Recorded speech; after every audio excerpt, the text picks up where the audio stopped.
Bonjour et bienvenue sur la chaîne YouTube de Percepied Conseil. Nous allons partager aujourd'hui un nouveau tips, le tips numéro 91. Le tips numéro 91, vous allez voir, le sujet est un sujet restaurant avec le monde du vin. Généralement, dans beaucoup d'établissements, on n'est pas sommelier, on n'est pas œnologue. Simplement, on sert des plats et on sert du vin et on n'a pas forcément une culture qui est très développée sur le vin. On ne peut pas tout savoir et chacun va avoir ses goûts et des couleurs. Maintenant, il y a quelques règles qui sont incontournables parce qu'on doit aussi maîtriser un minimum son produit.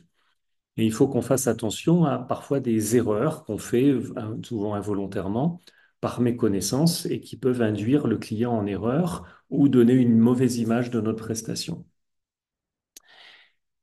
Vous allez voir que dans le tips numéro 88 sur le monde du vin, et notamment celui où je vous recommande sur demande de me solliciter pour obtenir gracieusement le manuel sur l'histoire du monde du vin et sur l'accord des mets et des vins, vous aurez beaucoup d'informations.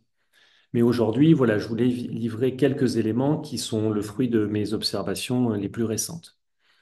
Attention au langage. Voilà. Ne dites pas qu'un vin est costaud, parlez plutôt d'un vin qui soit puissant. Voilà. Faites attention aussi quand on parle des vins blancs, parfois le client demande un vin blanc sec.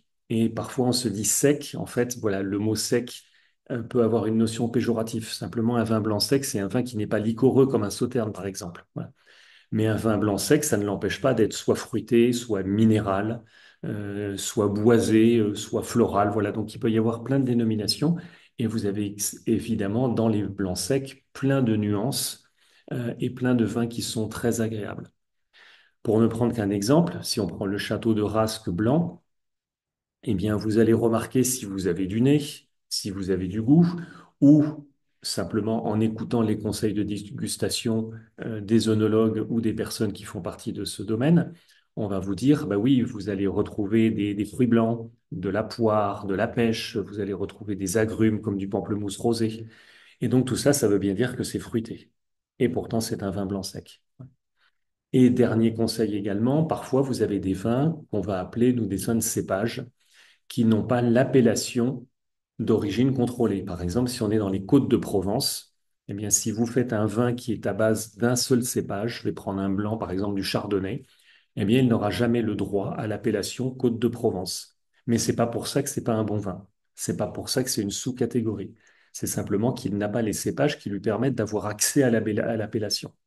Mais si vous êtes curieux, je vous recommande de goûter. Alors, je suis obligé de le dire parce qu'on est en France, on est le pays du vin, mais il faut quand même dire avec modération. Voilà, comme ça c'est fait.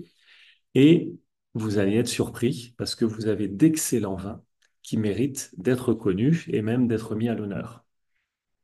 Voilà, donc vous pouvez bien évidemment vous abonner pour que les prochains tips, vous ayez le petit push qui vous indique qu'il y a quelque chose qui est en ligne.